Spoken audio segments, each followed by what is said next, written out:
A paz do Senhor esteja com todos. Eu hoje vou iniciar um projeto que eu já estava querendo fazer há muito tempo, que era de comentar a Bíblia. Não simples igual tem, fazer áudios da Bíblia, igual tem em vários lugares, mas sim de comentar a Bíblia, explicar capítulo por capítulo. E não explicar a ele, simplesmente explicar versículo por versículo. Eu queria me focar mais nos versículos que são mais polêmicos, os versículos que têm, mas sim os versículos que são mais contraditórios, versículos que deixam margem para várias discussões, versículos que acabam tendo vários tipos de entendimento, as pessoas não conseguem chegar num consenso, deixar a minha opinião, deixar o que eu estudei, o que eu analisei também sobre esses versículos, né? Deixar mais à luz. Então eu vou começar no livro de Gênesis, né, que foi um livro que a data mais próxima de quando ele foi escrito é entre 1440 a 1405 a.C. Foi um livro que foi escrito por Moisés. Nesse vídeo eu já vou abordar o capítulo 1, né? Então vamos lá. No primeiro versículo, já começamos. No princípio, Deus criou os céus e a terra. Né? Uma coisa interessante que a gente vê nesse versículo aqui é com relação à tradução de Deus. No hebraico, quando a gente vê, é Elohim, que na verdade Elohim é o plural de Eloá, já afirmando que desde o começo Jesus estava com Deus na criação do mundo. O Pai e o Filho já existiam desde o começo da criação do mundo. Não era só Deus, nunca foi só Deus. Na verdade, a Trindade toda já existia. Já no versículo 2, a gente tem a prova que a Trindade já existia, né? Quando diz a terra era sem forma e vazia, e havia trevas sobre a face do abismo, mas o Espírito de Deus pairava sobre a face das águas. O Espírito Santo, antes da criação, já pairava, existia sobre a face das águas, testificando que desde o início, como eu disse anteriormente, desde o momento da criação, desde o início, desde o princípio, a Trindade já estava aqui preparando a terra, trabalhando nela, deixando ela própria para os seres humanos poderem habitar, para os primeiros homens virem aqui para a terra.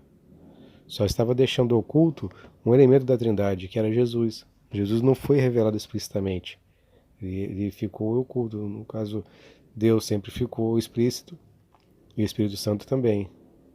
Jesus ia sendo revelado por partes. Na verdade, como todo livro do Antigo Testamento, ele veio preparando a humanidade para o povo de Deus receber Jesus, para a chegada dele, o que foi ignorado no momento que ele chegou. Ele fez questão de fazer todos os sinais, cumprir toda a Escritura. Já no versículo 3, Deus disse: haja luz, e houve a luz. No versículo 4, Deus viu que a luz era boa e fez separação entre a luz e as trevas. Muito se tem discutido com relação a essa luz, que luz é essa? Porque a criação do Sol foi só a partir do versículo 14, que é a luz que a gente conhece, né? Só que alguns estudiosos dizem que o momento dessa criação da luz é com relação ao elemento luz, a luz física, o elemento físico, né? Que o Sol é só uma fonte, o Sol é uma fonte de luz, não a luz em si. A luz já existe. O Sol é somente a fonte. Se formos analisar isso à luz da ciência, faz o sentido sim. O elemento, a luz, o elemento a luz como elemento físico, ela é independente da fonte dela. No caso é o sol, um fogo qualquer, uma chama, uma luz, uma lâmpada acesa. Só que eu sempre gostei de ver de uma forma diferente, uma forma que tocou mais meu coração, uma forma que o Espírito falou para mim. Jesus disse em várias passagens na Bíblia que ele veio ao mundo para poder rasgar o véu do templo, para poder revelar todo o mistério de Deus, revelar o caminho. E ele sempre disse que ele é a luz desse mundo. Ele sempre deixou isso bem claro. E ele disse que ele veio ao mundo para separar a luz das trevas e que a escuridão não habitava nele. Eu prefiro crer que esse é o momento em que ele chegou na Terra para preparar ela, para já começar a separar a escuridão. Se essa escuridão era do momento em que Satanás caiu com seus anjos aqui na Terra e ela ficou o caos na escuridão, não tem como afirmar isso. Não está escrito na Bíblia o momento certo que Satanás chegou aqui na Terra. Mas sabia-se que existia um caos, existia treva, escuridão. E a partir desse momento, Deus separou as trevas da luz. Ele sempre disse que ele era a luz desse mundo. Então, a partir daí, ele começou a separar do que era a luz para o que era as trevas. Para o ser humano poder habitar aqui. Não teria como o ser humano habitar nas trevas, no caos, no completo caos, na escuridão, na maldade. Já no versículo 7 diz: Fez, pois, Deus o firmamento e separou as águas que estavam debaixo do firmamento das que estavam por cima do firmamento. E assim foi.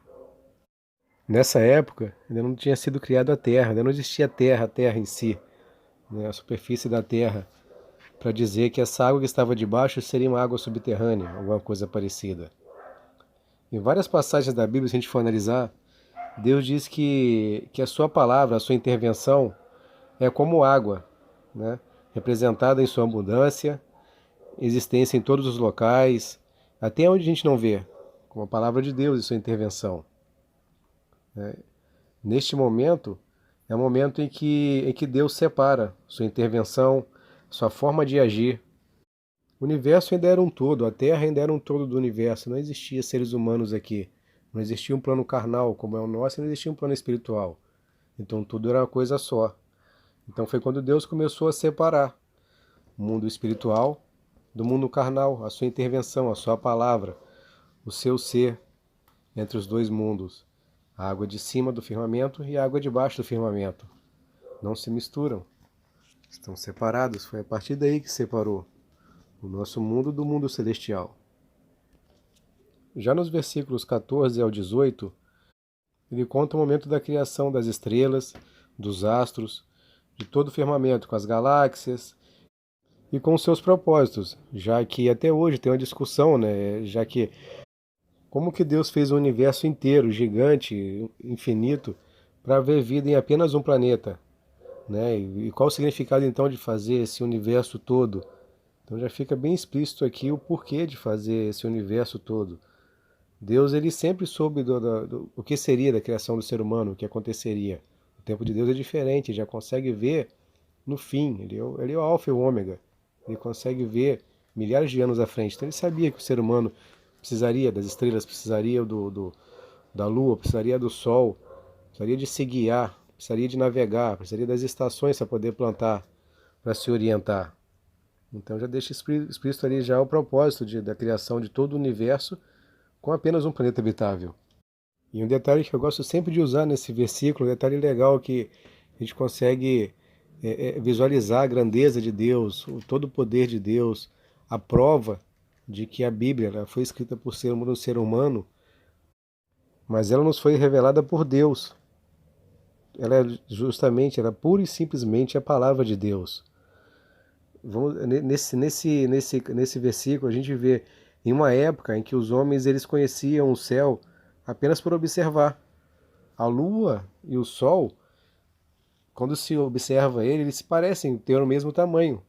Não tem como você diferenciar o tamanho de um para o outro.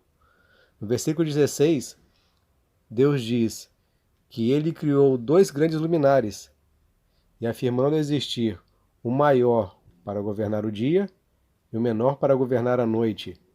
Nenhum ser humano poderia ter essa observação. Só mesmo anos depois. Né? Então, fica claro que essa informação só poderia ter vindo de um ser divino, de um ser superior, de conhecedor de tudo, dos céus e da terra. Nos versículos 26 ao 28, já é mostrado os planos de Deus, o plano de ter um povo para Ele, um povo para ser a noiva de Jesus, um povo para ser a sua igreja, um povo para a honra e glória de Deus, um povo para louvar a Deus.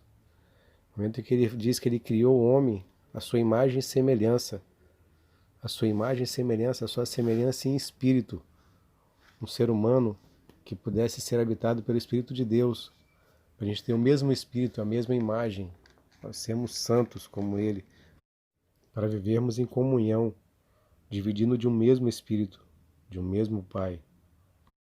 E é um momento que Deus já deixa bem claro um dos primeiros propósitos para o ser humano, que é a primeira bênção dele, já no Éden mesmo. E o que já deixa claro que muitos discutem com relação ao pecado de Adão e Eva, se seria com relação ao sexo, a parte do comer o fruto proibido, se foi o sexo ou não, né, e não comer o fruto. Não se sabe que pecado foi esse, se foi um fruto mesmo, se foi uma maçã. Mas com relação ao sexo, isso com certeza não foi, isso não foi proibido, Adão e Eva, o sexo. Deus deixou a ordem bem clara, que era para frutificar e se multiplicar. Se multiplicar, multiplicar como povo de Deus. Ele não queria desde o começo que ficasse só homem e mulher. E frutificar é dar frutos, né? Não simplesmente só ter filhos, né? Frutificar, deixar frutos, ensinamentos. E como é até hoje em dia, as pregações, de colaboração para a santificação do povo escolhido por Deus. Deus já sabia desde o começo que iria acontecer no Éden. Deus é dono do tempo. Ele sabe muito bem o que vai acontecer daqui a milhares de anos.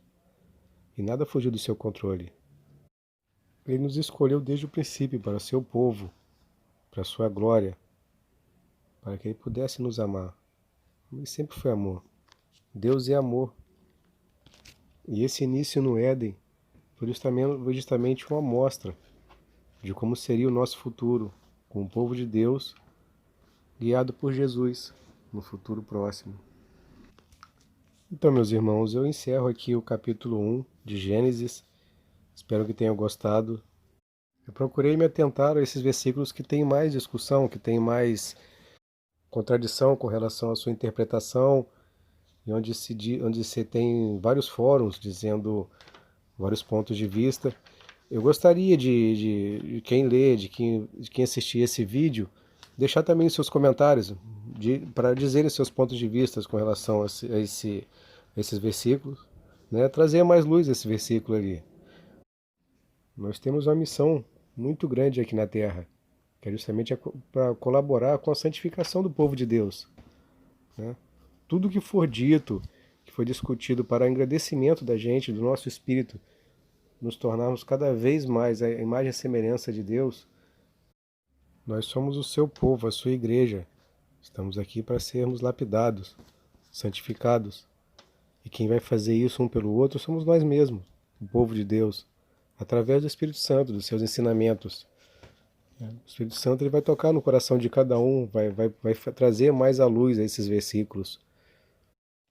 Então, meus irmãos, espero que esse primeiro vídeo tenha sido de grande importância para vocês, tá? Que possa ter contribuído para o engrandecimento, para o conhecimento de vocês, e que ele seja a luz no cotidiano de vocês.